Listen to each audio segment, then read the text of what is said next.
جماعت پر اللہ کا ہاتھ یت اللہ علی الجماع، جماعت کے ساتھ ہم نے جڑ کر رہنا ہے۔ ذمہ دار ساتھی جو ہے ساتھیوں کو الگ الگ نہ چھوڑے، دو دو کی جوڑیاں بنا دے کہ فارغ انفرادی اعمال کے وقت بھی دو ساتھی آپس میں اکٹھے ہوں۔ مسلمان کا الگ بیٹھنا اور سوچ میں لگنا یہ ٹھیک نہیں ہے۔ اللہ کے رسول نے فرمایا کہ جیسے وادیوں میں بیٹھے ہوئے رات کے بھوکے بھیڑیے وہ جب ریوڑ کو دیکھتے ہیں، بکریوں کو، تو دیکھتے ہیں کہ جو بکری الگ ہو گئی ہے اس پر حملہ کر لیتے ہیں۔ تو فرمایا ہے کہ انسانوں کا بھیڑیا شیطان ہے، جو الگ رہے گا شیطان اس کو اچک لے گا۔ بھیڑیے کا نقصان تو یہ ہے کہ بکری کی جان چلی جائے گی، لیکن شیطان کا غالب آنا کہ وہ اللہ کی نافرمانی میں لگا کر جہنم کی طرف اس کو کھینچ لے گا۔ اللہ ہماری حفاظت فرمائے۔ اس لیے دو دو ساتھیوں کی جماعت اور جماعتیں اکٹھی ہو اور اکٹھے ہو کر جہاں اللہ کے راستے میں جائیں، جب دعا ہو جائے تو فوراً ہم اللہ کے راستے میں نکلنے کی کوشش کریں، پھر ہم رکے نہیں، جی ہاں رکے نہیں، بلکہ فوراً اللہ کے راستے میں جائیں۔ اللہ کے راستے میں نقل و حرکت کا سواری نہ ملے تو بھی ہم پیدل جائیں۔ حضرت عبداللہ بن رواحہ رضی اللہ عنہ حضور صلی اللہ علیہ وسلم نے تشکیل کر دی۔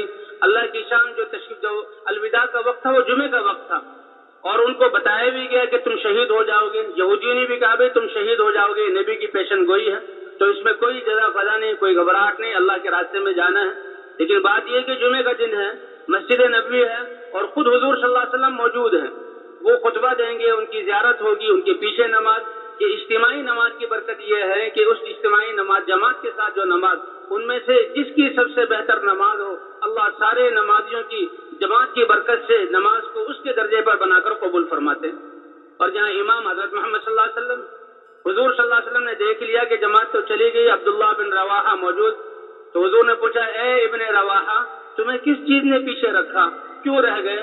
فرمایا لأجمع معك یا رسول اللہ، اے اللہ کے رسول آپ کے پیچھے جمعہ پڑھنے کے لیے رکا ہوں، یعنی کوئی اور حاجت نہیں ہے، مسجد نبوی میں ٹھہرنا، آپ کے پیچھے جمعہ پڑھنا۔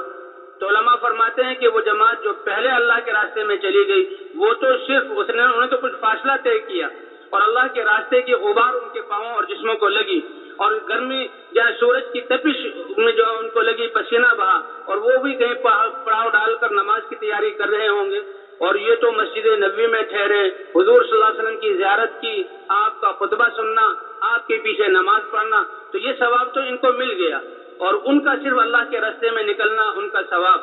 اس پر مزید اللہ کے رسول فرماتے ہیں اے ابن رواحہ لو انفقت ما فی الارض جميعا ما ادرکت غدوتهم، اگر تم ان کے جہاں جو زمین کے خزانوں کے مالک بن کر ان کو صدقہ اور خیرات کر دو، تب بھی ان کے آدھے دن پہلے نکلنے کے ثواب کو پہنچ نہیں سکتے۔ اس لیے بھائی جماعت اکٹھی ہو جائے اور اکٹھی ہو کر فوراً سفر شروع کرے۔ اگر سواریاں نہ بھی ملیں تو کوئی بات نہیں، پیدل سفر کریں۔ اللہ کے رسول صلی اللہ علیہ وسلم اور صحابہ کے اسفار اکثر پیدل ہوتے تھے۔ طائف کا سفر آپ صلی اللہ علیہ وسلم نے پیدل کیا، تو جتنی زیادہ مشقت ہوگی اتنا ہی زیادہ اللہ اس محنت کا نور عطا فرمائیں گے، اور اس محنت کو قبول فرما کر اللہ تعالیٰ جو ہے انسانیت کی ہدایت کا فیصلہ فرمائیں گے۔ والذین جاہدوا فینا، کہ مجاہدے اور قربانیوں کے بقدر، اس لیے بھی ہم پیدل چلیں۔ الحمدللہ اجتماعات اور جوڑوں سے جو جماعتیں نکلتی ہیں انہوں نے بعد میں آ کر بتایا کہ جی ہمیں پتا تھا بھیڑ بہت زیادہ ہے، رش بہت زیادہ ہے، سواری نہیں ملے گی، تو ہم میدان ہی سے پیدل چل پڑے، آدھا پون گھنٹہ چلے کہ اللہ نے سواری کا انتظام بھی کر دیا، اور جمع ہو کر مذاکرہ کر لیے جائے۔ وذکر فإن الذکرى تنفع المؤمنین، اللہ اپنے نبی کو فرما رہے ہیں کہ جن کے جانثار صحابہ سامنے ہیں کہ ایمان والوں کو اس کو یاد دہانی کراتے رہیے۔ تو جماعت کو جمع کر کے بھی ہمارے اللہ کے راستے میں نکلنے کا مقصد کیا ہے؟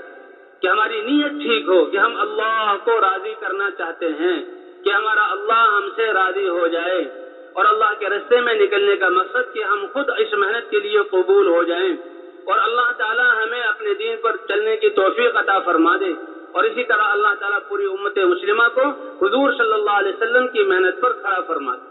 قد افلح من زکاہا وقد خاب من دسا، کہ جس نے اپنے آپ کو بنا لیا، اپنے آپ کو سنوار لیا، ایمان اور اعمال بنا لیے، تو وہ کامیاب ہو گیا، اور جو اپنے نفس کو، اپنی ذات کو بھول کر چاہے دنیا کے سارے اسباب جمع کر لیے، وہ ناکام اور نامراد ہو گیا۔ تو اللہ کے راستے میں نکلنے کا مقصد کہ کیسے اللہ ہم سے راضی ہو جائیں، اور حضور صلی اللہ علیہ وسلم کی امت کیسے حضور صلی اللہ علیہ وسلم کی محنت کو کرنے والی بن جائے، اللہ تعالیٰ ساری انسانیت کو کیسے ہدایت دے دیں، اور یہ جہنم سے بچ کر جنت میں جانے والے بن جائیں۔ حضرت محمد صلی اللہ علیہ وسلم کی امت اس کے مرد اور عورت چھوٹے بڑے کیسے حضور صلی اللہ علیہ وسلم کی محنت کو حضور کے طریقے پر کرنے والے بن جائیں. تو اس طرح مذاکرہ کر کے دو دو ساتھیوں کی جوڑی بنا دی جائے، پھر اللہ کے راستے میں جائیں. سفر کے دوران بھی ہم انہی اعمال کو کریں. بس میں بیٹھے ہوئے ہیں، گاڑی میں بیٹھے ہوئے ہیں، تو جو عام لوگ ہوں ان سے ملیں اور مل کر ان کو اللہ کے راستے میں نکلنے کی دعوت دیں. کیونکہ اللہ کی یہ نقل و حرکت، اس میں نکلنا اور اس نقل و حرکت کو کرنا اسی میں چھپا ہوا ہے کہ دین بھی زندہ ہوگا، دین کی محنت بھی زندہ ہوگی. جو دین موجود ہے وہ محفوظ ہوگا، اور جو دین موجود نہیں ہے اللہ اس کی برکت سے، اس محنت کی برکت سے اس دین کو زندہ کریں گے، اور اللہ امت کو اس محنت کی برکت سے اس محنت والا بنائیں گے. جی ہاں، علم میں، ایمان میں، اعمال میں اللہ برکتیں عطا فرمائیں گے. جی ہاں، یہی ایک محنت ہے جو امت کو جوڑ سکتی ہے. جی ہاں، اجتماعی طور پر امت کی بکھری ہوئی صلاحیتوں کو جہاں جمع کرنا اور ان کو دین کے زندہ کرنے پر لگانا. تو اس طرح اس سفر میں جاتے ہوئے ہر ساتھی دعوت دے، جو اور دوسرے مسافر سوار ہوئے ہیں ان کو دعوت دے اللہ کے راستے، ان کو بتائیں کہ دیکھو تم حضور صلی اللہ علیہ وسلم کی امت میں ہو، اور حضور صلی اللہ علیہ وسلم کی امت میں ہونے کا مقصد کہ آپ کے ختم نبوت کے صدقے اللہ نے ساری انسانیت تک اللہ کا پیغام پہنچانا، یہ ہمارے ذمے کیا ہے. اور انبیاء کی محنتوں کے قصے، انبیاء کی قربانیوں کے قصے، اللہ نے جو مددیں کی اور انبیاء کی جو دعائیں قبول کی، اور فضائل سنانا. جیسے بعثتم میسرین ولم تبعثوا معسرین، کہ تم تو دین کو آسان کرنے والا بنا کر بھیجے گئے ہو. یعنی یہ امت، اس کو امت ہوتے ہوئے بھیجا گیا ہے اللہ کی طرف سے مخلوق کی طرف، انسانوں کو اللہ کی طرف بلانے کے لیے آسان بنا کر. یعنی اللہ کی طرف سے جو وعدے ہیں، فضائل ہیں، وہ اتنے زیادہ ہیں کہ ان فضائل کو سن کر جو ہے مشکل سے مشکل کام امت کے لیے آسان ہو جائے. اسی طرح دعوت دینے کے بعد آپس میں سیکھنا سکھانا بھی ہو. اسی طرح جہاں ذکر اور دعاؤں کا اہتمام بھی. جب ہم اس بستی میں پہنچے یا مرکز میں پہنچے ہیں تو مرکز والے آ جائیں گے، ان کو جہاں جماعت کے حالات بتا دینا کہ بھی جماعت میں اتنے ساتھی ہیں، اس نوعیتوں کے ہیں، اور ان سے مسجدوں کے حالات لے لینا کہ مسجدوں میں تبلیغ والوں کا حالات لینے کا مطلب کیا ہے کہ اس محلے اور مسجد والے ان کا دین کے اعتبار سے اور دین کی محنت کے اعتبار سے کیا حال ہے. 4-5 مسجدوں کے حالات ان سے لے لیے. اب جماعت نکلنے والی جماعت یہ بیٹھ کر مشورہ کرے کہ ہماری جماعت کے اعتبار سے کہاں کام زیادہ اچھا ہو سکتا ہے، اور اللہ کی طرف متوجہ بھی ہے. اللہ اپنی منشا ہم پر کھول دے اور اپنی مرضی کے مطابق ہمیں محنت کرنے کی توفیق عطا فرما دے. تو جماعت خود متعین کرے کہ فلاں فلاں مسجد میں جانا ہے.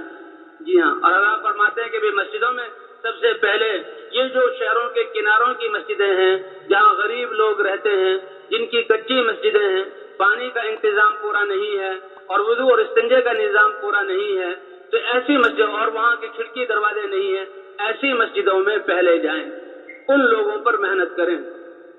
بستی والے تو کہیں گے کہ جی ہر مسجد میں 1 یا 2 دن کافی ہیں. ان سے کہ نہیں، ہمارے نکلنے کا مقصد تو یہ ہے کہ ہمارے سارے ساتھی بھی سارے اعمال کر لیں اور پھر اس بستی کے ہر فرد سے ملاقات ہو جائے.